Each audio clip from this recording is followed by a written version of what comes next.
sua criatividade se transforma em realidade no estúdio Mídia Oeste. Um espaço dedicado à produção de vídeos, fotos, lives, podcasts e entrevistas. Confira tudo isso e muito mais no midioeste.com.br/estúdio. Quer saber mais? Fale com a gente no WhatsApp 11 42 69 0715. 11 42 69 0715. Mídia Oeste, um estúdio de alta qualidade bem perto de você.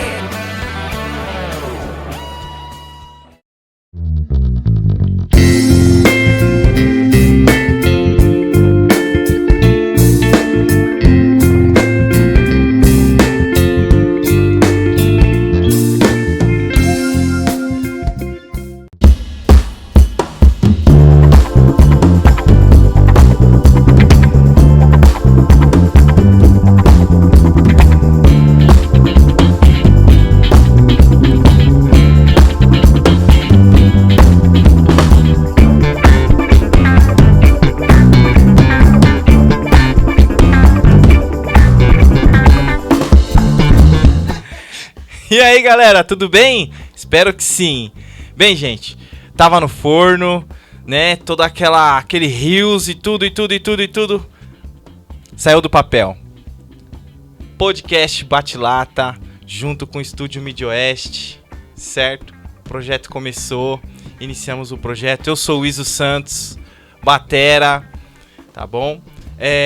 O nosso projeto aqui tem a intenção de passar para vocês muita informação de qualidade, informação boa, riquíssimas em conhecimento, com pessoas que já trabalham na área, pessoas que já têm uma produção, já tem seu trabalho, já tem seu trabalho formado. E você que é produtor, músico, instrumentista, fica com a gente. Tem muito, você que está começando, principalmente você que está começando.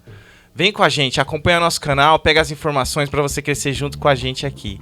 Todo projeto, ele tem um início, né? Um meio e um fim, né? Muitas das vezes o fim é difícil assim até mesmo de suportar, mas o início vai determinar como vai ser o fim. E nada melhor iniciar esse podcast com essa pessoa maravilhosa, o senhor Celso Israel Furtado, mais conhecido como Bal. Por que o Israel? Por que o Bal? Pô, gente, no making off aqui, né, é só assim que a gente descobre mesmo, no bate-papo, que ele iniciou tocando, não batera, né, e pode dizer assim, uma parte da batera, né, e isso é legal, e ele vai explicar isso pra gente. Tudo bem, Bal? Tudo bom, muito prazer, obrigado, Iso. Esse convite aí que você me fez, estou muito feliz de estar aqui com você e ser o início desse projeto seu aí. Estou muito grato, viu, cara, por ter me convidado. A honra é toda minha, é isso aí. Bal, conta pra gente aí a sua história, cara, como é que você iniciou, o seu primeiro contato com a música, as resenhas. É legal contar as resenhas, né? A gente conversando aqui, muitas pessoas também já de uma época atrás, sabe que vocês começaram com uma banda, né, um projeto também, né, posso assim dizer, e se iniciou lá atrás. Você pode contar pra gente quando começou e conta pra gente os detalhes, por favor. Eu para contar a minha história não tem como não voltar lá atrás e falar da minha família, né? Que somos em 10 irmãos, eu sou o 10º. Meu pai não tinha televisão na época e graças a Deus que ele não tinha, senão não estava aqui para contar a história. e todo mundo já em casa nasceu com a veia de músico, né? Todo mundo tocava, as irmãs tocavam clarineta, outra tocava trompa, outra tocava cavaquinho, mas todo mundo em casa nasceu com a veia de músico. E eu, obviamente, vim na mesma pegada, né?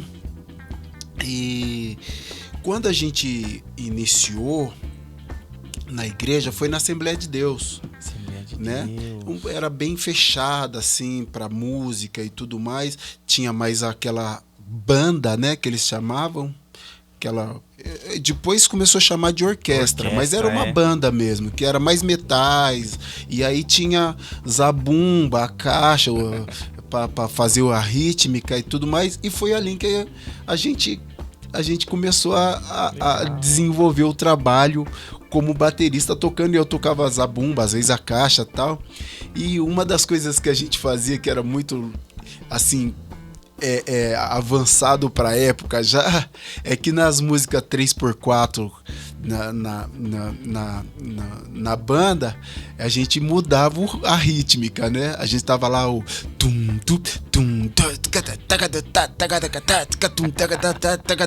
chegava no refrão, eu virava pro meu primo e falava samba, ele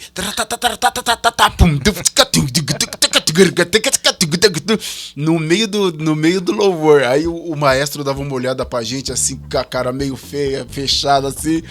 Mas já foi uma coisa que a gente começou a introduzir dentro da música evangélica, e que assim era um diferencial, e a gente entendia que isso não agredia a nossa comunhão com Deus. Ou seja, as pessoas tinham que esses ritmos era uma coisa que era pecado, que não podia fazer por causa disso ou daquilo. E a gente entendeu que não interferia na nossa relação com Deus, entendeu? Entendi. E aí a gente fazia já e tal. E obviamente disso daí a gente montou um grupo. Na verdade, os meus irmãos montaram antes. Só um minuto. Gente, ó. Essa introdução que ele falou agora aqui, nesse momento, vocês precisam entender. Isso aconteceu em 1900 e bolinha, tá? Não é agora, não. Poderia dizer assim, mais ou menos? 77, 78. Eu sou de 70, tá, gente? Eu nasci em 1970. Então, eu comecei com 7 anos de idade. E sou de 1970. E a gente fazia essa brincadeira já de tocar, fazer essa diferenciação na rítmica na igreja em 77, em 78, mais ou menos. Olha que legal. Então, com 7 para 8 anos, você já tinha assim, já tinha pego essas influências, né? Rítmicas, eu posso dizer assim. Sim. Poxa, que bacana. A gente ouvia muito boas músicas e uma das coisas que mexia com a gente é o seguinte, é que as pessoas tiravam muito barato dos crentes na época. Sim. Porque era realmente defasado os músicos evangélicos, né? E a gente, como músico evangélico que nascemos na igreja, graças a Deus, que senão não estaríamos aqui para contar a história, a gente se sentia acuado por causa disso. Só que a gente sabia que a gente podia fazer boa música e que isso não era pecado. E aí a gente começou a introduzir novos ritmos, principalmente o de black, né? Música black. Os grooves. Hoje, infelizmente, a gente fala funk da conotação dessa porcaria que o pessoal criou aí do funk, mas o funk na época era Queen Gang, The Gap Band, coisa fina, né? Coisa boa. E a gente começou a introduzir esses ritmos dentro da igreja, o funk, o groove e tudo mais. E por conta disso, em algumas igrejas que a gente ia, quando a gente chegava com a bateria, os pastores falavam, aqui não entra bateria. Aí, graças a Deus, o nosso líder na época falava assim, seguinte, se a bateria não entrar, nós já vamos recolher todos os equipamentos e nós vamos embora. Aí eles falaram, nós vamos deixar vocês entrar, mas toca bem baixinho, faz o ritmo mais tranquilo que vocês puderem, por favor. E aí a gente começava realmente com aquela música, Deus está aqui, e tal, bem na manhãzinha, tal, baixinho. Cara, mas era muito legal, porque a gente sempre teve o coração muito para Deus, muito, muito. Então, o que acontecia? Acontecia aquele lance que a Bíblia fala, a unção quebrava o jugo. Porque hoje todo mundo entende que isso não é pecado, mas naquela época era pecado você tocar um groove na igreja, você tocar um reggae, você tocar um samba. E aí, o que acontecia? A gente tocava a música lentinha e a unção quebrava o jugo. E aí no final, a gente estava tocando mesmo as músicas mais pesadas, rockão, pesado, e todo mundo estava na bênção. Por quê? Porque tinha uma unção derramada já sobre o ambiente, e aí foi assim que a gente foi quebrando os costumes da igreja no início, né? Não foi tão fácil assim como parece também, não. Que agora é muito fácil olhar e falar, é maravilhoso. Não, foi difícil também. Às vezes a gente sofreu muito preconceito, gente falando mal, pra gente ouvir já, falando mal mesmo da gente, e você tendo que ouvir coisas que não eram verdades, entendeu? Sim. Por conta de quebrar alguns protocolos que era usos e costumes de igreja. Entendi. Poxa, nessa época também eu acredito, né, que as pessoas, elas... Isso não é um palavrão e muito menos... como é que eu posso dizer assim? Criar uma polêmica, mas as pessoas demonizavam muitas coisas, principalmente o instrumento, ou um ritmo, ou até mesmo as pessoas, né? No caso, eu já peguei a fase que já era mais tranquila. O pastor da igreja, graças a Deus, ele falou assim: você quer aprender com a bateria? Ó, a chave da igreja tá aqui, é o que eu posso fazer pra te ajudar, a bateria tá lá, vai lá e estuda, né? E a gente vai entrar nesse assunto, porque eu também já sei de coisas aí suas, viu, negão? Todo respeito. E é bacana, cara. É bacana você comentar disso. Mas esse assunto a gente vai pegar depois, porque eu tenho outros assuntos aqui e vai entrar certinho no assunto, numa das perguntas que eu tenho pra te fazer. Maravilha. Que é óbvio, né? Maravilha. Vamos começar aqui falando aqui. Dar continuidade, né? Sobre a história do Atos 2. Você começou tocando com a banda Atos 2, meio que um pouco depois dessa época, entre 70 e 80, não foi? Isso mais ou menos? Mais ou menos isso. Fiz a lição de casa direitinho? Fez a lição certinha. Então, o que aconteceu? A gente era da Assembleia de Deus e o pastor... uma vez nós fomos tocar numa igreja. Nessa igreja não tinha bateria. E aí, mas eu fazia parte da zabumba lá e tal. E nós fomos com um pastor visitar uma igreja que tinha bateria. E eu toquei nessa igreja e tal. E ficou legal o som, o pastor gostou, tudo. Aí o meu primo falou pro pastor assim, falou... tá vendo aí, pastor, o menino tocando bateria que tá enterrando o talento dele, o dom. Aí o pastor falou assim, ele pode desenterrar o talento dele, mas vai ser em outro lugar, porque nessa igreja aqui nunca vai entrar bateria. Aí quando ele falou isso, a gente entendeu que não era para ficar naquela igreja, né? Porque se era um talento que Deus me deu e eu ia ter que enterrar por conta da igreja. Aí foi aí que o Silas pegou e falou, cara, vamos para outro lugar, né? E aí começamos a procurar outro lugar para frequentar. Nisso, o Silas, voltando do trabalho, que ele trabalhava no Banco Central do Brasil, ele passou em frente à Igreja Assembleia de Deus, na favelinha de Vila Prudente.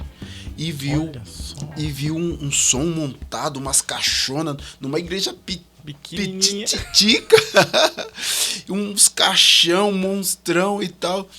E ele falou, vou lá ver esse som aí que eu achei legal e tal. E desceu no outro ponto do ônibus e foi nessa igreja. Nisso ele encontrou o Praxedes, os irmãos Praxedes. João Praxedes, Edson Praxedes e o Edivaldo Praxedes. Eles tinham um grupo e tal, e eles estavam lá. E nessa época, as igrejas davam muita oportunidade, aleatória, assim, né? Quando você era de outra igreja, você ia e aí o pessoal dava oportunidade. E o Silas foi lá, ele falou que era da igreja também. O Praxedes pegou e falou: então você tem a oportunidade aqui de dar uma palavra ou cantar e tal. E o Silas foi. E o Silas tinha a primeira música do Silas, aquela Muitos Vão Subir. Ele tinha essa música, muitos vão subir, e ele foi e cantou sozinho, cara, essa música. Muitos vão subir, muitos vão ficar e tal. Os caras gostou também, pô, irmão, legal esse louvor aí e tal, e trocou ideia. Ele falou, volta outras vezes. Quando o Silas voltou, ele voltou comigo e o Ted. Isso por volta de 80, 81, 82 mais ou menos. E aí voltou eu, o Silas e o Ted. Quando a gente chegou, a gente já, cada um pegou seu instrumento, né? E cantou o mesmo louvor, que eu tinha, o Silas só tinha esse. Top! Só tinha esse louvor. Então, tocamos de novo. Aí, no final, sentamos para conversar.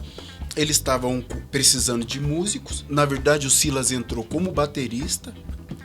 E eu e o Ted não tocava nada. Passou um tempinho, um outro músico acabou saindo também. O Ted entrou como guitarrista. Tocando guitarra na banda. E aí depois o pastor deu um jeitinho. O baixista que tinha foi consagrado a pastor de uma outra igreja. E aí fez a troca geral. Eu fui pra bateria, o Ted pro baixo e o Silas tocar guitarra e cantar. Porque essa já era a nossa função normal. E aí, em 82, começou o Atos 2. Foi aí que começou o Atos 2. Cara, e foi muito legal essa junção, porque eles tinham uma veia de rock pesado e rock também tranquilo, tipo Beatles e tal, Bob Dylan. E nós tínhamos a veia de black, né? Funk, groove e tal, reggae. E aí, quando fez essa junção, deu muito certo. Muito certo. E daí começou a nossa jornada, assim, que rapidamente a gente começou a viajar o Brasil todo. Foi uma coisa foi uma explosão. Foi uma explosão. Cara, a nossa igrejinha na favela era muito louco, porque ela era muito pequenininha. E aí o povo ficava, tinha logo a porta, assim, já ficava na rua.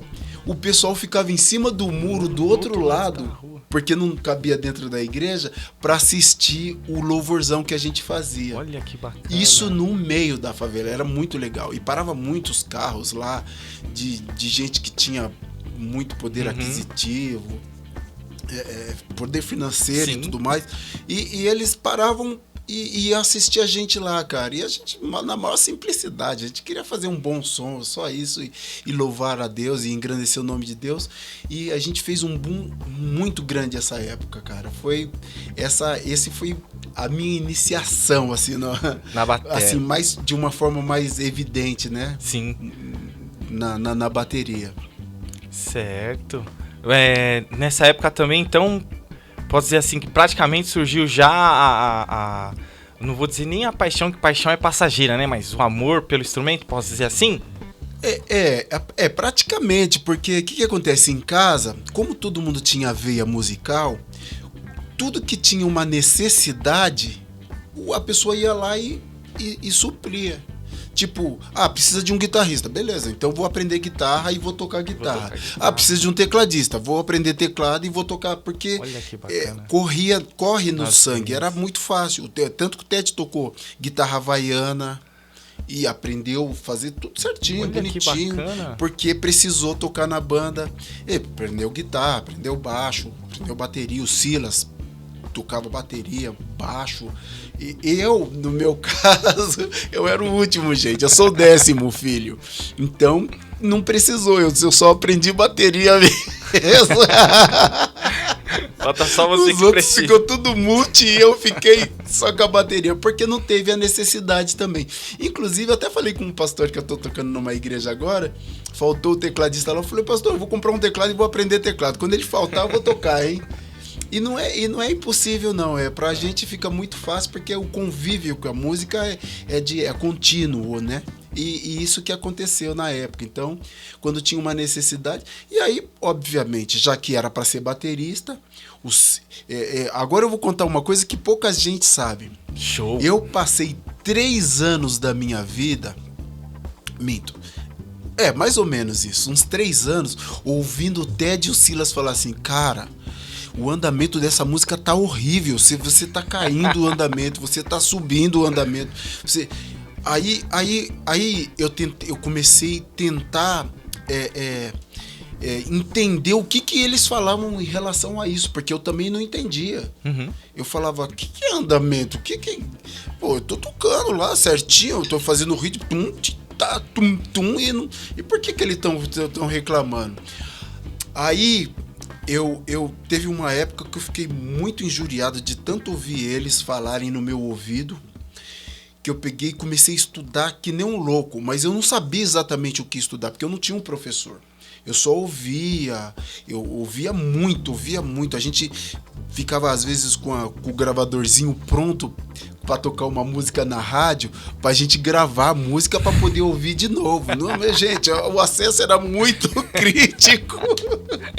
Era crítico para você ter acesso a alguma coisa, principalmente a minha família, que era assim, financeiramente não abastada, né?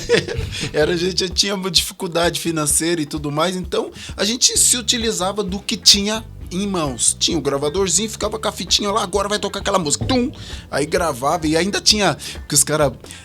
Rádio Excelso. Exatamente. Nossa! A rádio difusora no meio da gravação. Miserável, fica quieto que agora é exatamente o que eu queria ouvir, mas tudo bem. Aí já foi mais ou menos assim. E aí, cara, a gente viveu esse tempo assim de uma forma muito intensa. E eu comecei a estudava, cara, o 1 em 1 mesmo da vida, entendeu? O single stroke, e ficava horas. Eu preciso resolver o problema que os meus irmãos estão reclamando. E o legal disso, cara, é que realmente esses rudimentos as pessoas não dão muito crédito, mas é a base. É a base. É a base. Você quer ser um bom baterista? Tenha o single stroke e o double stroke rápido. É a base para você começar a tocar legal. E eu, sem fazer ideia, estudava que nem um louco. Pegava até martelo, assim, pra ficar mais firme. Mano, é coisa de louco. Eu não sabia, não tinha professor. Tinha que se virar, então, tinha que se virar. Alguma coisa eu ia fazer. E comecei. E eu fiquei, assim, durante alguns anos, estudando quase 16 horas por dia. 16 horas? Quase 16 horas por dia. Eu ia de manhã na igreja, ficava o dia inteiro estudando, tocava no culto e depois ficava com meus irmãos até 1h30, que era o último ônibus que ia passar pra gente ir para casa e corria para casa. Então eu estudava muito para entender esse lance da rítmica, mas foi muito bom, porque hoje eu entendo perfeitamente. Não deixa cair o ritmo. Aliás, um conselho pros batera: depois que você começou, só vai para frente, meu irmão.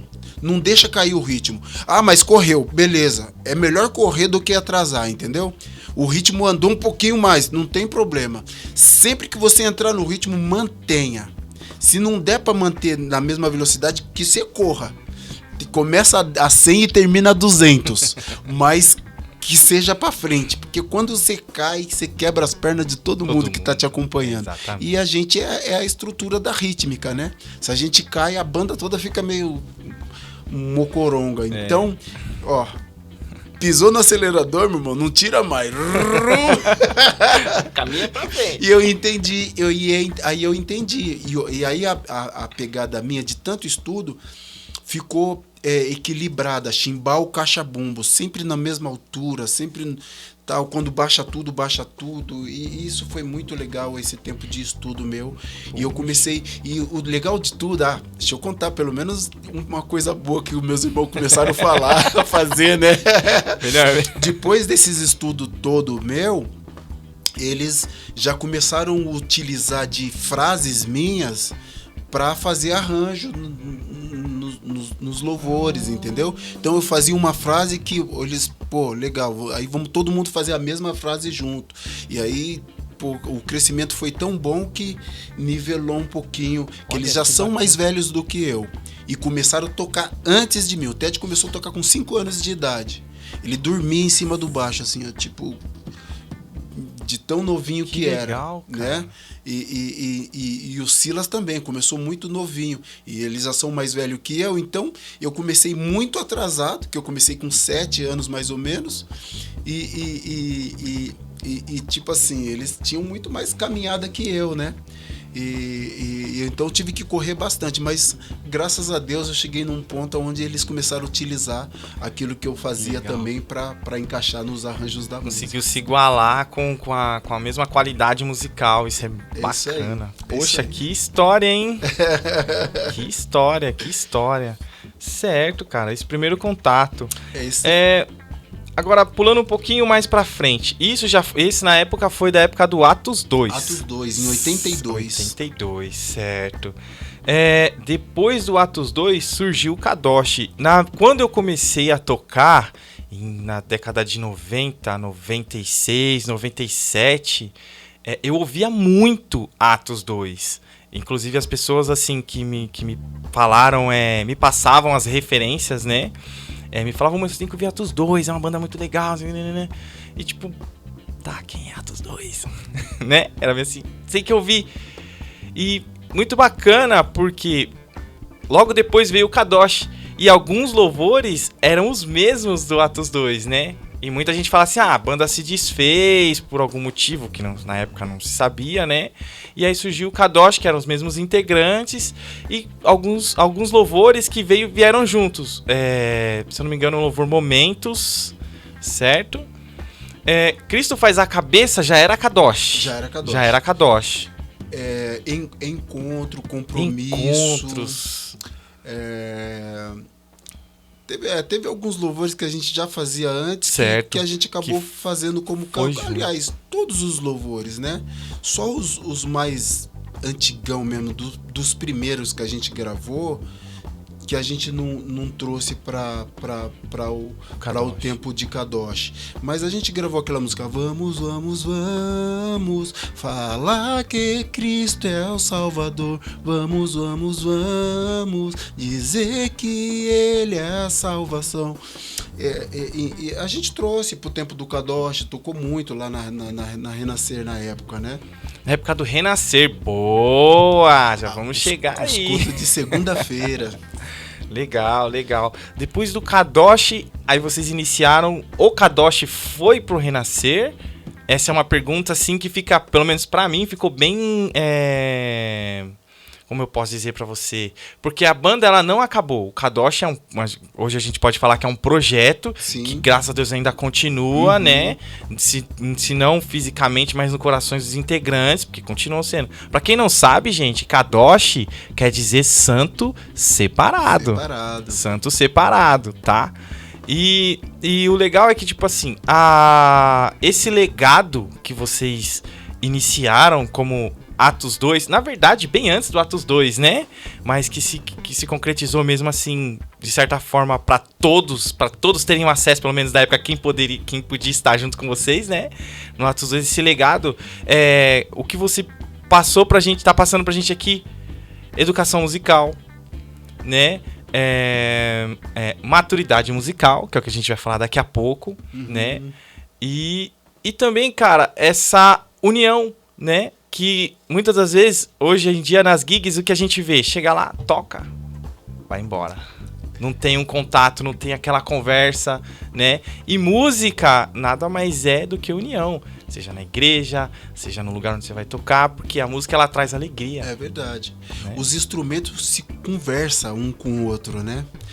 Tem uma conversa, o baixo faz...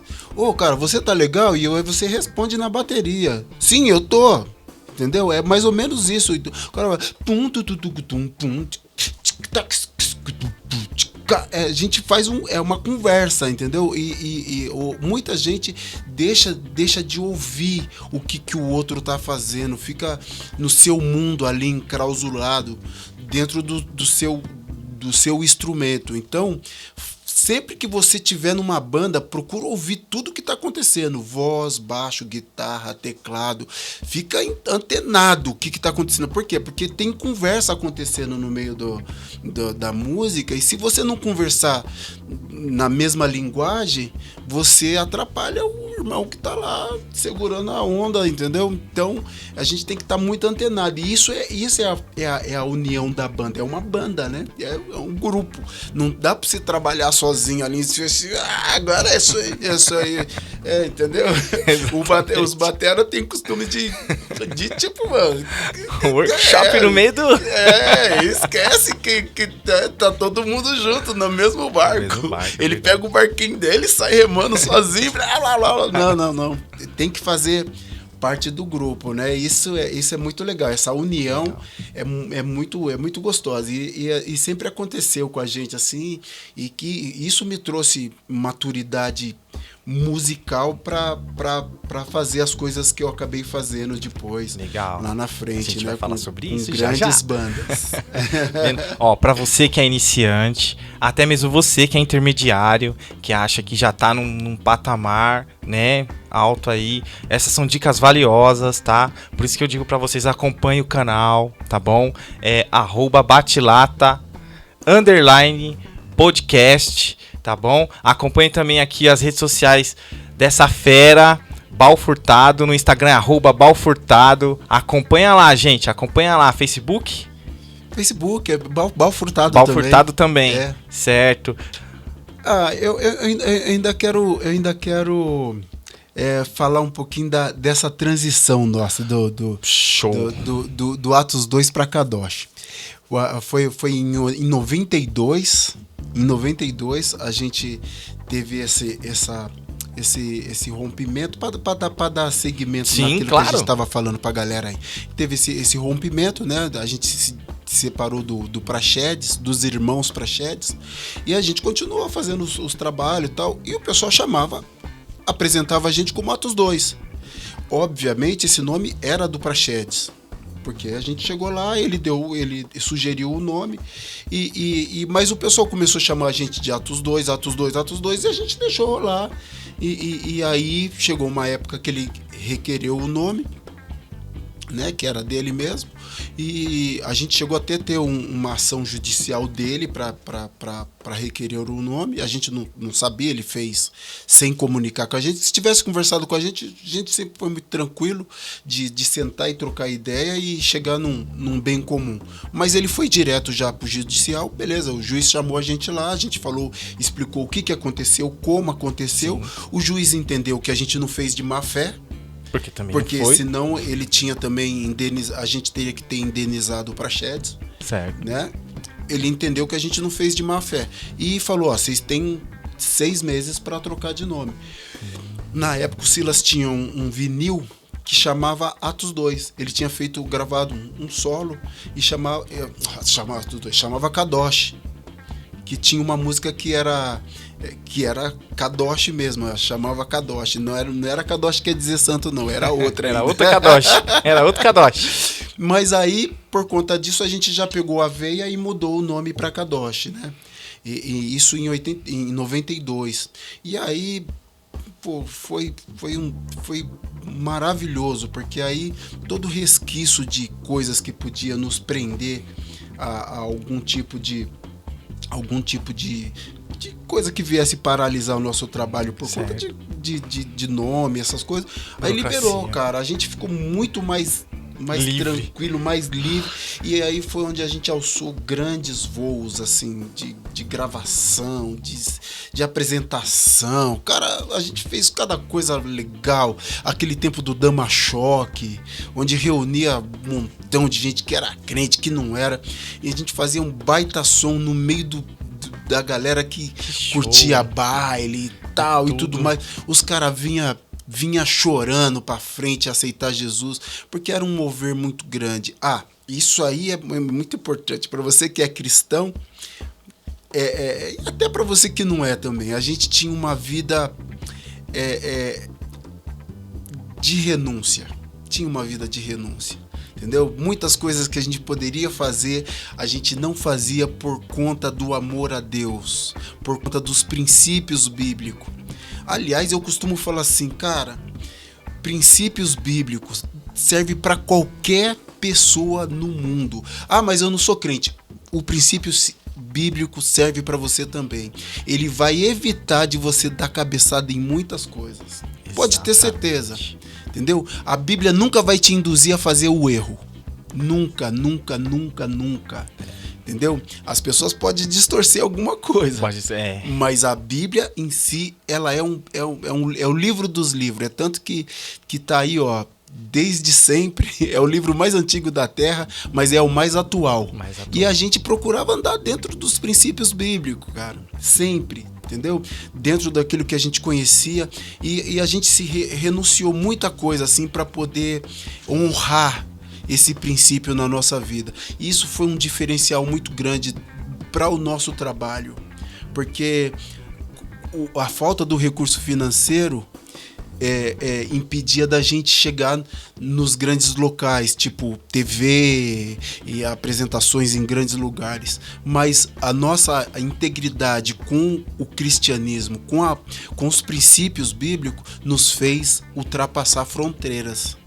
E a gente apresentou em praticamente todos os canais de televisão sem pagar nada. Isso era muito difícil para época. Muito difícil, até hoje. Hoje já é difícil, imagina aquela época. Exatamente. Porque hoje é muito mais aberto, o pessoal quer levar novidade para a TV e tudo mais, então tem mais facilidade. Mas aquela época era pago mesmo. E a gente apresentou em vários canais de televisão sem pagar absolutamente nada, mas por conta da nossa integridade, com o nosso compromisso com aquilo que a gente estava fazendo e, obviamente, com o compromisso com Deus, que era sobre todas as coisas da nossa vida. Que bênção! Você sempre deixa relatado essa seguinte frase, né? Não, na verdade você vai falar, porque eu vou te lembrar ela agora. Todos nós, assim, necessitamos de uma base, né? Na vida, né? Família, principalmente. A família é a base de tudo, né?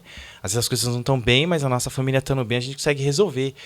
E a sua mãe, ela sempre deixou uma frase. E essa frase é uma frase bíblica, né? E eu acredito que foram para os 10 irmãos, né? Você poderia passar pra gente essa frase? Essa frase é muito, muito top. Ensina o seu filho no caminho que deve andar, porque depois que ele crescer, jamais ele vai desviar. Jamais. Essa frase foi cabal na minha família, de verdade. Não tem um que desviou do caminho certo, do caminho que se deve andar, que é os princípios bíblicos. Graças a Deus, só teve um que resolveu se aventurar aos 15 anos, que era o meu irmão mais velho, mas voltou depois com 35, meio capenga, porque ele lutava para não voltar para a igreja.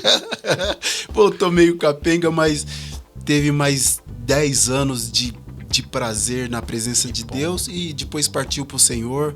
Mas todos nós estamos na igreja e não faz o mínimo sentido a gente deixar de seguir esse caminho, porque legal, só traz benefício para a gente, entendeu? É bem isso mesmo. Ensina o seu filho no caminho que deve andar, porque depois que ele crescer, é um caminho sem volta. É maravilhoso. Top, muito top, muito top. Bom, falando do Kadosh aqui, o Kadosh, ele é formado pela família, certo? Os irmãos. Você sendo o mais novo, como você já disse, aquela rapinha do tacho, né? O xodó da mãe, claro, certo? Você poderia falar pra gente aí, cara, os seus irmãos, por onde andam, o que eles estão fazendo, né? Porque o Kadosh, a banda em si, vamos dizer assim, o projeto, como eu já disse, ele continua no coração de vocês. Mas, fisicamente, o projeto, cada um tomou o seu rumo, né? Uhum. Você poderia falar um pouco mais pra gente, cara? Então, dos homens em casa, todos partiram pro lado da música profissional mesmo, para viver da música, para fazer em qualquer hora e em qualquer circunstância. As mulheres, todas tinha algum instrumento, cantava, fazia alguma coisa, mas por conta de família, marido, essas coisas, e também a época, né?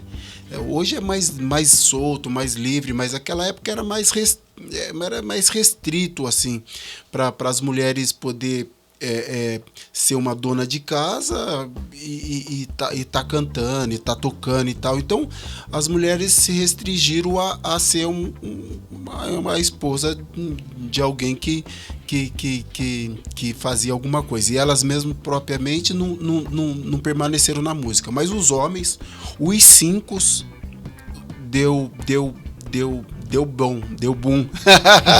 Podemos dizer assim, deu bom. O meu irmão mais velho, esse que se aventurou aos 15 anos, tal, ele tocou muito. Ele fazia vários showzinhos no lugar onde a gente morava. Eu ia lá assistir ele, que ele tocava pra caramba, tocava baixo, tocava guitarra e cantava também. O meu irmão, depois desse, que é um pouco mais novo, o Sérgio, ele também ensinou muita gente.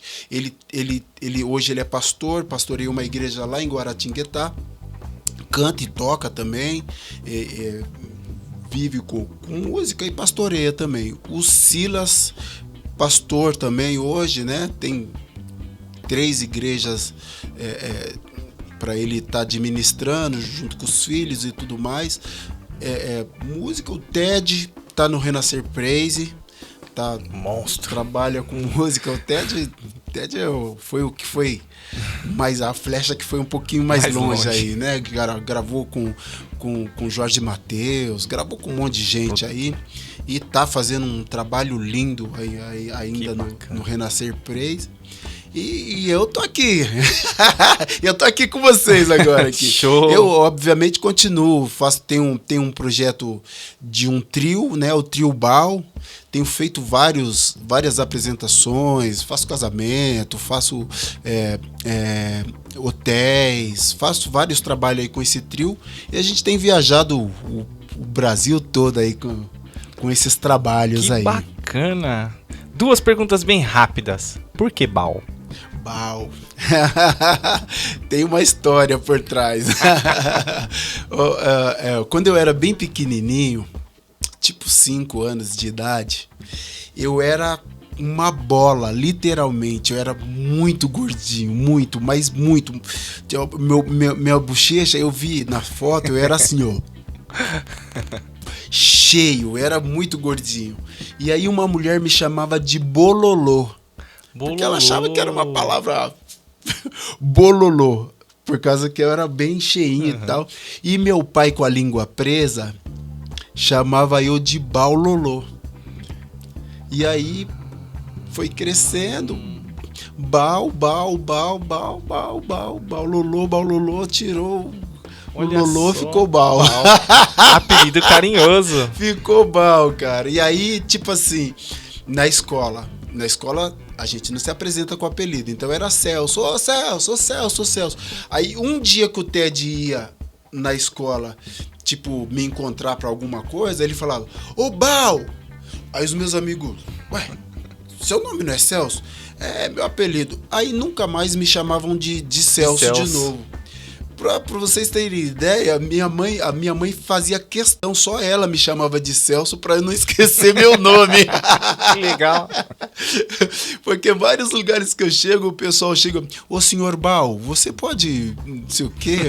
Eu falo, eu já me acostumei, cara, é muito louco, mas o apelido ficou muito mais forte do que... E é fácil também, né? Os americanos, quando vinham aqui no Brasil, eles guardavam o meu e o do Ted, assim, quando a gente tinha interação, eu e o Ted, eles sabiam chamar. As outras pessoas ficavam mais difíceis por causa do... Certo. Bal. Entendeu? Ficava muito fácil pros caras... A pronúncia. Então, o apelido pegou muito forte. Um apelido carinhoso, né? Carinhoso. O Ted também é apelido carinhoso também? O Ted, eu não lembro, cara. Mas o Ted, acho que foi, tipo... para ter um apelido mesmo. Em vez de falar César, Para ter um apelido mais simplificado, Certo. chamava ele de Ted. O Silas, a gente chamava de Lila. Olha só. É, e eu tudo- pensando aqui que o Silas não tinha apelido. É Lila. Lila, Lila, Lila, Lila! Em vez Que legal. de Silas, ficava Lila. A gente simplificava tudo para Entendi. ficar mais fácil, né? Entendi, que bacana. O apelido carinhoso se tornou nome artístico, É verdade. né? Verdade. E conhecido, e reconhecido, né? É verdade. Posso dizer assim, mundialmente falando, né? Isso é muito bacana, isso é muito bacana. Verdade. Entrando nesse ponto, onde a gente tá falando aqui de família, de música, né? De etapas da vida. Você também gravou com o Renascer, né? Sim, gravei do 1 ao 16.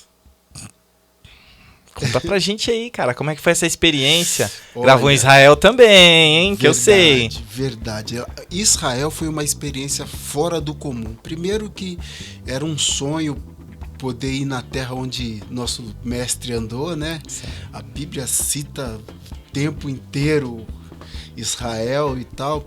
E era um sonho poder estar lá. E musicalmente nunca tinha acontecido uma gravação em lugar aberto lá de uma banda evangélica, entendeu? Então era o pioneirismo total.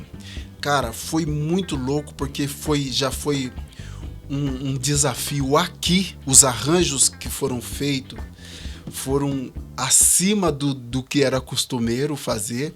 Porque a gente tocou ritmos de todas as formas, de todos os jeitos. E quebrando tudo no meio do ritmo. A gente estudou bastante, viu, gente? Não pensa que foi... Não pensa que foi fácil. Quando falaram em salsa, eu já fazia uma salsa. Tudo, tal. Mas quando os caras fizeram os arranjos, eu fui procurar uma pessoa que tocava salsa pra caramba, me ensinou as rítmicas, as diferenças de claves, de levadas e tudo mais. Eu estudei, fiquei num intensivão de 3 semanas, assim, todo dia, para poder desenvolver. Então, a gente foi bem preparado para fazer esse trabalho lá. E, ó, se não tivesse ido preparado, eu vou te contar, vocês não iam estar ouvindo Renascer Praise 7. Porque foi assim, ó. Gente, a gente foi sair para gravar lá. Foi uma loucura, cara. Levamos uma estrutura monstruosa para lá. Uma loucura. Foi muito legal. E aí tudo montando, passando som, tal. E desculpa. E aí o pessoal que ia fazer cordas era de lá. Eles iam fazer tudo lendo na hora ali. Cara, passamos som. Ó, pra vocês terem ideia, sabe como começou? Começou assim, ó. Eu tava de bermuda, o apóstolo pegou o microfone e falou: boa noite, estamos iniciando o Renascer Praise 7. Eu falei, mano, corri pra trás do camarim, coloquei a roupa rapidinho. Cara, a gente não tinha passado os metrônomos. Nossa. A gente gravou 100 beats, todas as músicas. Uou. Todas. Responsa, hein? Todas. Responsa. Pensa num coração meu Responsa. assim, ó. Mano, que loucura, cara. Tipo, tinha passado tudo bonitinho, já tava tudo acostumado com os cliques, tudo. Assim, e eu sentei, a orquestra já tinha começado com o primeiro louvor, que era o Messias, né? Sim. Do céu desceu um anjo, que era enorme e tal. Eu sentei já, mano, foi uma loucura lá, mas que legal que deu tudo certo. Você ouve hoje, você vê que tem umas poucas coisas ali que se você ouvir muitas vezes você vai sacar. Senão você não vai nem perceber as diferençazinhas que teve. Mas a gente fez tudo sem clique, sem nada, só na fé. Só quem consegue definir mesmo assim os pontos aonde estão, não digo nem falhas, detalhes, é quem criou. Só. Já porque a gente sabe o que era pra acontecer, é verdade. Mas quem ficou muito sutil as coisas que ficou fora do sync, assim, entendeu? Mas foi uma preparação. Aliás, acho que foi a preparação mais comprida que teve do Renascer Praise, de ensaio e tudo mais, foi o do Renascer Praise 7. Os outros, como a gente já estava mais experiente e tudo mais, foi feito rápido. Teve uma das gravações que foi feita em uma semana. Cara. Olha que bacana. De tão preparado que a gente já estava. Aquela música lá, Osana. Osana. Sim. Essa música aí, a Bispa falou assim, nós vamos gravar isso daí. Aí a gente deu uma semi-passada e tal. No meio dos ensaios, ela falou, não vai fazer mais. Então a gente largou de mão, não estudou mais e tudo beleza.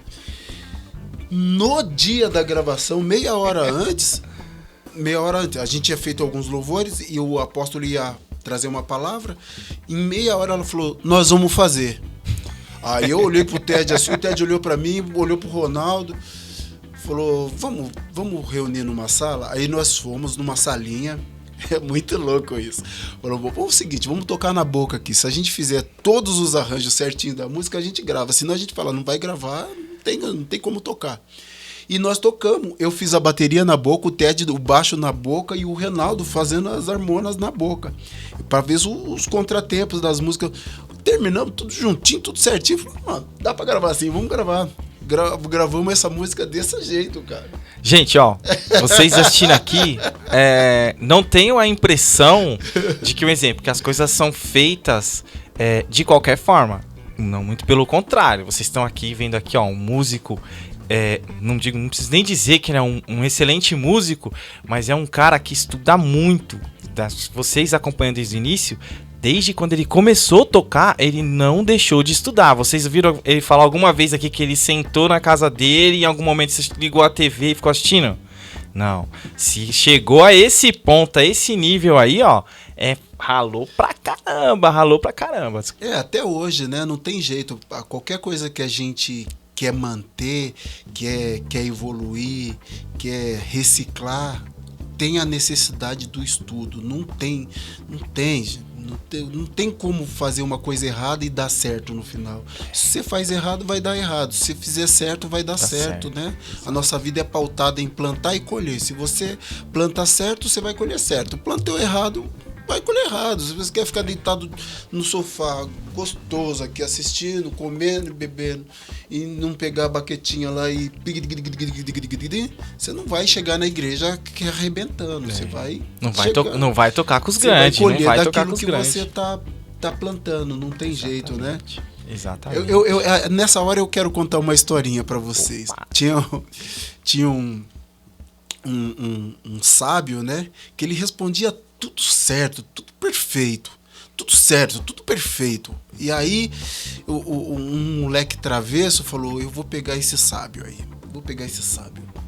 Aí, ele pegou um passarinho, escondeu dentro da mão assim, e falou assim, ô sábio, deixa eu te falar uma coisa. Eu tenho um passarinho aqui dentro. Ele tá vivo ou tá morto? Porque ele pensou assim, se ele falar que tá vivo, eu vou esmagar o passarinho e vou matar ele. Se ele falar que tá morto, eu vou abrir a mão, o passarinho vai voar.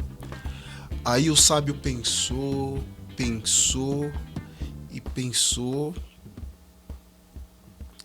falou, a resposta tá nas suas mãos. Ou seja, a resposta daquilo que você quer alcançar na sua vida está nas suas mãos. Por quê? Porque se você trabalhar para crescer, para desenvolver, o passarinho vai voar, você vai ir longe. Se você quiser matar o passarinho também, está nas suas mãos. Você que decide o que você quer ser e como você quer ser. Porque as suas escolhas de hoje interferem no seu futuro de amanhã.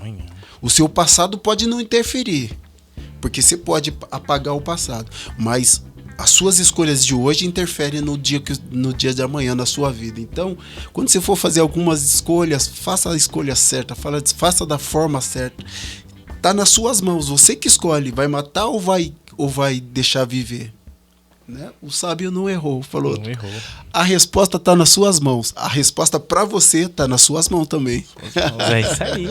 Pegou a dica? Pegou a dica, hein? Pega essa, hein? Várias dicas, várias orientações aqui, hein? Muito bacana. Muito bacana mesmo. Bem, maturidade musical. O que você pode passar para essa galera que está iniciando, né?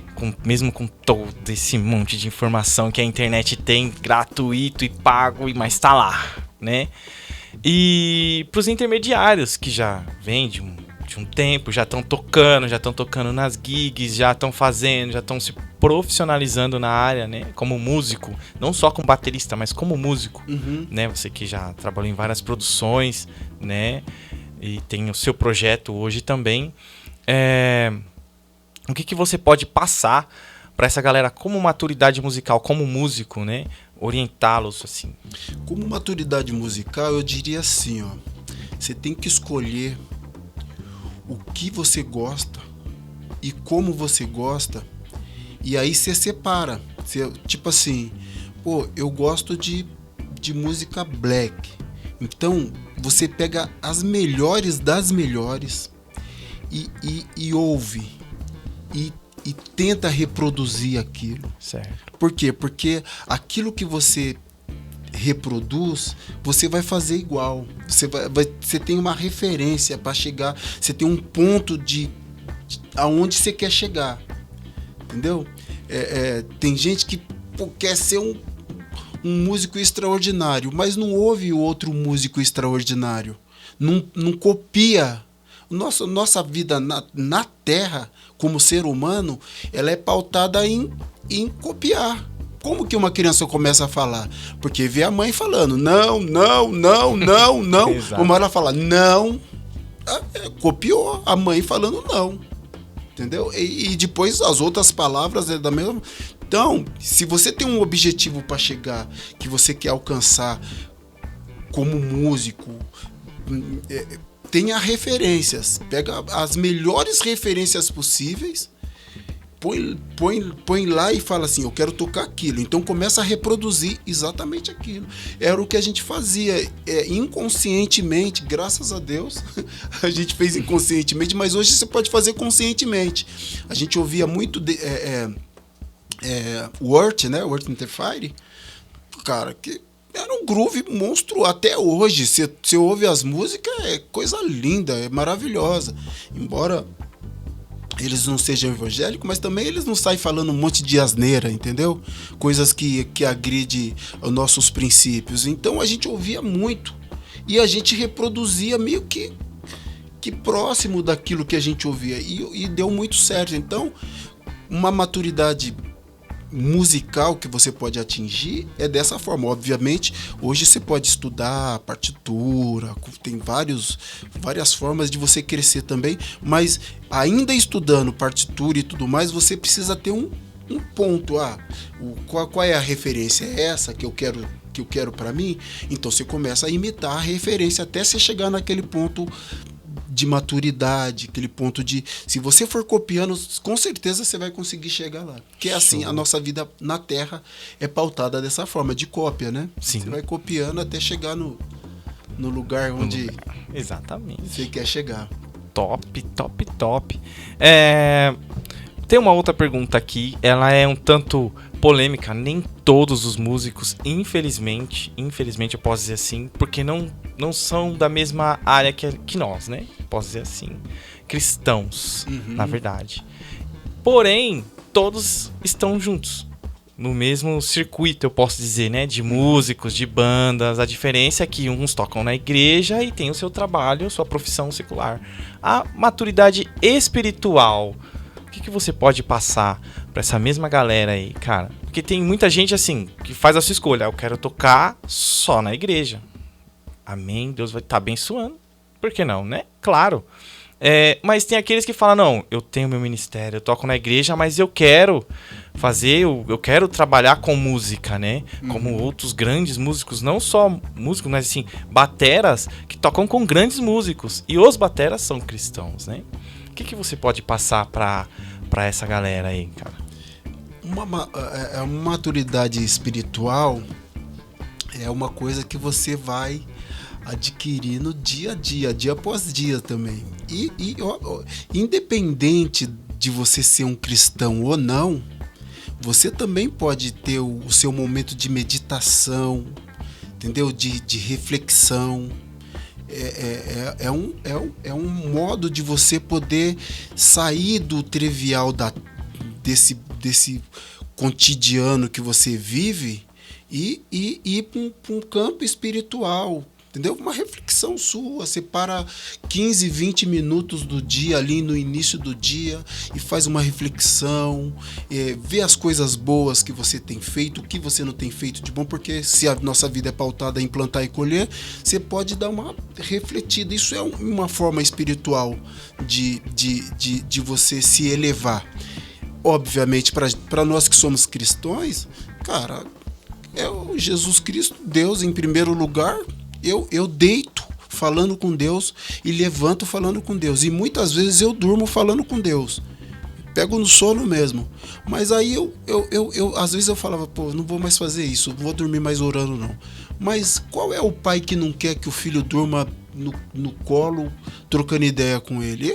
Até hoje, a minha filha tem 21 anos, se eu estiver com ela aqui trocando ideia e ela dormir, tá de bom tamanho. Então, irmão, quando você for orar, falar com Deus, refletir em relação àquilo que você tem caminhado com Deus, pode dormir, não tem problema não.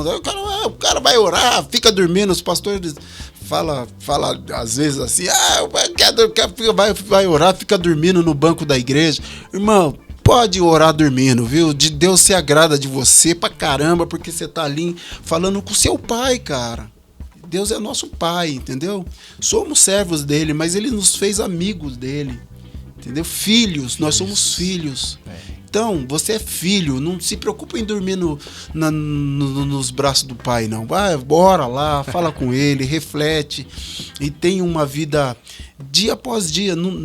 Tudo você tem que ter uma continuidade. E sobre tudo, eu gosto de falar disso porque eu tenho vivido muito isso hoje. Sobre tudo, você tem o caminho da vitória aqui na frente e você está trilhando aqui, ó. Mas saiba ser feliz no percurso.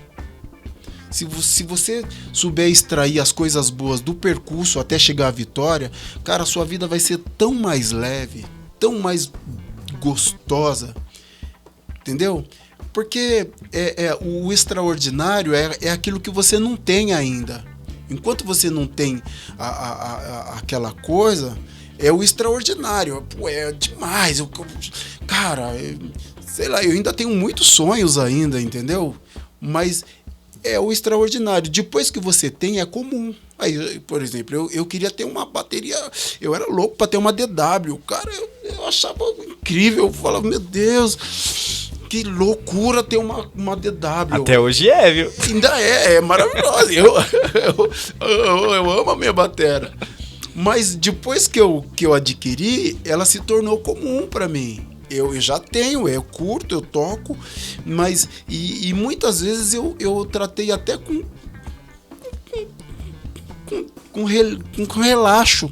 Por quê? Porque ela se tornou comum. Então a gente precisa aprender que, obviamente, você tem um ponto para chegar, você quer chegar lá, mas você tem que aprender a viver os momentos que você já tem, o que você já alcançou, o que você está fazendo, as pessoas que estão ao seu redor, a curtir esse momento, o presente, porque a gente fica focado muito no futuro e esquece de viver o presente. Esse momento que nós estamos tendo aqui é maravilhoso, entendeu? De conversa, de trocas de ideia, de trocas de informações. Nós estávamos aqui na antessala do estúdio aqui, trocando várias ideias. E foi um momento assim ímpar.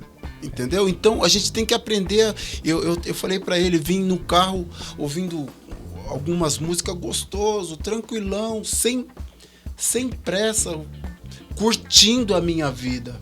Por quê? Porque a gente só fica focado no agora amanhã e depois e aquilo outro, e esquece de viver. Então eu tô curtindo mais hoje a minha família, eu curto mais a minha igreja hoje, eu curto mais os meus irmãos, minha mãe. Cara, eu curto ao extremo que eu posso para ser feliz. E obviamente nesse tempo você tem que relevar algumas coisas, porque é o trajeto. Você você quer chegar lá na frente, mas você tá no caminho aqui, ó. O processo tem coisa boa, tem coisa ruim, mas você tem que equilibrar para ficar bom, entendeu? Porque daí a sua vida fica mais leve. Eu falo que hoje eu tô vivendo o melhor que eu podia viver da minha vida, o melhor, porque tem um equilíbrio emocional, um equilíbrio financeiro, um equilíbrio espiritual. Nós somos corpo, alma, mente, corpo, alma e espírito. Se você começar a equilibrar isso tudo, cara, a vida fica incrível, incrível. Eu tô vivendo o melhor da minha vida nessa época. Top. Só que eu consigo dizer. Top, riquíssimo. É verdade. Não tem como se manter. É uma frase que eu sempre costumo passar, até somente pros alunos, né? Todo processo, ele é válido. Óbvio, ele é válido. Mas o que te mantém no final a não ter que regredir totalmente é o processo. Quando você aprende o processo, você se mantém no final. Porque você evita de cometer certos erros, certas decisões, né? Uhum. Decisões erradas. É verdade. Sempre que você for tomar uma decisão, dá uma vasculhada em alguém que já tomou essa mesma decisão sua. Tenta dar uma pesquisada antes. Diminua o risco da sua tomada de decisão. Os grandes tutores falam isso, né? Todo tipo de investimento tem um risco, mas você pode diminuir esse risco, entendeu? Você pode... É a mesma coisa. A gente na caminhada com Cristo, a gente não deixou de pecar, a gente peca ainda, mas a gente já deixou de ser uma coisa do toda hora acontecendo para se tornar um acidente. Entendeu? Imagina que se toda hora a gente bater o carro. Entendeu? É mais ou menos isso. Bom, uma hora ou outra acontece um acidente. Você dá uma raladinha, você dá um não sei o quê. Então, deixa de correr o risco. Quando você for fazer uma tomada de decisão, dá uma pesquisada, vê o que outras pessoas já fizeram, e aí você vai diminuir o risco para você. Em vez de você ter a sua própria experiência quebrando a cara, você usa o outro que quebrou a cara e você não faz exatamente o que a outra pessoa fez, né? Top. Riquíssima, gente, riquíssima. O papo aqui tá bem sério, não que não fosse antes, mas tá numa proporção além do esperado, né? Além do esperado. Muito obrigado aí por passar, não só pra quem tá iniciando ou os intermediários, mas para todos nós, né? Essa experiência de vida, porque isso é muito importante. Legal. Muito bom. Bom, cara, todo início, né? Ele tem uma base. Nós já falamos isso aqui. Legal. E meu, como é que foi? As suas, quais são? Começa falando pra gente aqui, quais são as suas referências? Você falou Went the Fire, é isso? Went the Fire, certo? Não só ele, não só essa banda, como outras bandas, veio numa época onde você tinha, na verdade, o acesso para todos era muito pouco, né? Era muito pouco, muito resquício. Como é que você fazia para estudar, para poder pegar essas ideias, até porque muitas delas são de fora, né? E ainda não tinha explodido ainda toda essa Atos 2, Kadosh, Renascer, né? Mas lá no começo ainda era tudo muito, vou dizer uma frase assim, não me entenda mal, muito cru, né? Até o bolo ficar pronto era muito cru. Fala pra gente aí, cara, como é que foi? Então, cara, a gente corria bastante atrás do crescimento, né? Eu tocava muito no sofá, muito. Pegava a baquetinha aqui e no sofá mesmo. E estudava e ouvia muito.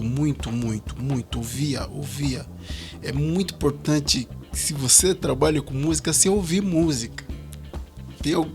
Eu conheço uma cantora que eu não quero citar o nome aqui, que é muito conhecida, mas ela não ouve música, cara. Como que alguém que canta não ouve música? Eu ia na van e não posso falar isso não. É complicado. Mas eu ia na van pensando, pô, não tá rolando uma musiquinha, o que tá acontecendo? Aí, o fone, né, filho? Eu pegava o meu fone e eu falei, eu vou ouvir música, tá doido? Eu não aguento ficar nesse silêncio, não. Como que você vai ser um músico e não ouvir música, gente? Pelo amor de Deus, né? Então, eu ouvia muita música nessa época e a gente tinha tanto desejo de aprender, que chegava à noite, quando ia dormir, sonhava com aquilo que a gente ouviu durante o dia. E o louco é que a gente ia no show daquele cara que a gente ouviu. E aí eu gostava muito do Billy Coba. E aí a hora que ele ia fazer as frases, eu falava, agora o cara vai fazer exatamente aquilo que eu tinha, que eu queria aprender. E aí ficava de olho no sonho. E no outro dia, quando ia por a prova, dava certo aquilo que eu tinha visto no sonho. É muito louco, louco porque eu aprendi muita coisa, eu usava muita tercina, sextina, e isso foi aprendendo em sonho, gente. É muito louco essa aprendizagem, mas rolou muito isso e graças a Deus deu certo, né? Deu certo. Puxa, que bacana. Bom, continuando aqui, cara, você gravou Renascer, né? Do 1 ao 16, pra quem conhece ou já escutou, sabe que não é brincadeira, né? São muitos arranjos, né? Riquíssimas em melodia. É uma igreja diferenciada já desde o primeiro CD, um ministério forte. E hoje em dia a gente tem aí, o que eu posso dizer, no gospel, né? No caso, um novo estilo que se iniciou e tá vindo forte aí, que é o worship, né? No caso, worship. Cara, o que você poderia passar pra gente aí, poderia falar pra gente a respeito disso? Eu participo bastante de vários louvores worship, né? Que é bom. É bom, é um novo modelo que está aí no mercado. É bom, mas ele simplificou demais. Obviamente deu abertura para mais pessoas o acesso à música, mas também limitou os músicos. Os músicos hoje acham que sabe tocar fazendo 3 notas. E não sabe tocar. Se colocar ele numa gig mesmo, fazendo os arranjos de coisas um pouquinho mais elaboradas, não sabe fazer. Por quê? Porque ficou... 3 notas e acabou. E o cara acha que... É um novo tempo, é um novo mover, mas a música ficou limitadíssima em relação ao que era e ao que tem. Tem algumas coisas acontecendo aí bem legais ainda, entendeu? Bem pra cima, bem gostoso de se ouvir, né? Mas, no modo geral, todas as igrejas estão fazendo worship. Então, se você quer ser um bom músico, ser requisitado para fazer em vários lugares, você não restringe a sua vida em tocar isso, não. Você tem que buscar coisa difícil, porque daí você vai crescer. Entendeu? Não tem como você crescer tocando worship. É muito fácil. Se você batera, por exemplo, se tiver num equipamento monstrão, que você bate no tom, faz bum, bum, blue, acabou. Tá feito a frase da música. Entendeu?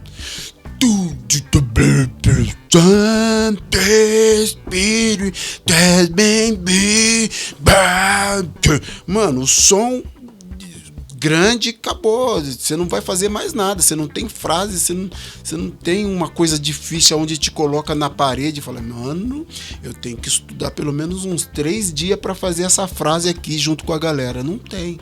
É muito simples, muito simplório. Entendeu?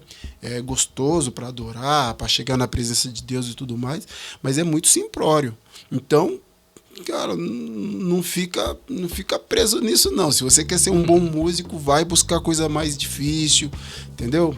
Tem o menino lá que canta Os Anjos Te Louvam. Como é o nome dele mesmo, caramba? Mas tem coisas acontecendo, entendeu? Tem coisa boa acontecendo. Vai atrás das coisas boas, não fica preso só nisso, entendeu?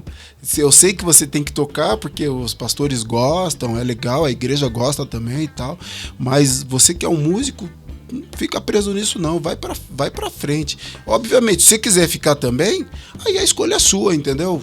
A gente tem a livre escolha. Mais uma coisinha legal. A gente é livre para escolher o que vai plantar, mas o que vai colher é obrigatório. Então, se você plantar esse ritmozinho na sua vida, aí você vai colher dele também. Entendeu? Não adianta achar que eu vou ser um super músico tocando worship. Não vai. Com todo respeito ao ritmo, à música, não vai ser um bom músico, não. Vai ser um músico mediano. Lembrei, Eli Soares. Esse cara tem um diferencial com a banda que ele tem, entendeu? O Cacau Santos, o Fininho, o Braguinha, músicos de qualidade que fazem um bom arranjo. Então, pô, vai nessa onda aí que você vai tirar 10. Legal, gente, chegamos infelizmente chegamos ao final do nosso podcast aqui, né? Bom, muito obrigado, tá bom? Muito obrigado aí, me sinto muito honrado, tá? O Estúdio Midwest também se sente muito honrado em ter a sua presença aqui, essa pessoa maravilhosa, tá bom? Gente, mais uma vez, segue a gente lá, Estúdio Midwest. Tá bom? Você quer fazer seu trabalho, aqui é o local do seu sonho, pro seu sonho se realizar. Você tem um sonho, como eu tive o meu sonho. Você quer ter seu sonho? Aqui, ó, Estúdio Midwest. Segue a gente lá, Bate Lata Podcast, tá bom? Com o Iso Santos. Segue aqui o nosso querido, e hoje mais ainda, né? Querido mestre, posso dizer assim, porque a bagagem que ele trouxe aqui não é pra qualquer um, tá bom? Bal Furtado, segue ele lá. Tá bom? Acompanha o trabalho dele, o projeto dele. Qual é o nome do projeto mesmo? Triobal. Quer fazer seu casamento? Chama o Triobal. Tá vendo aí, né? Quer fazer a festa de aniversário? Chama o Triobal. Muito bem. Isso aí. Segue lá nas redes sociais, gente. @balfurtado, @batelata podcast, @estúdio Midwest. Obrigadão, Deus abençoe vocês. Tchau, tchau. Valeu, nego. Pô, cara, demais. Valeu, Iso. Demais.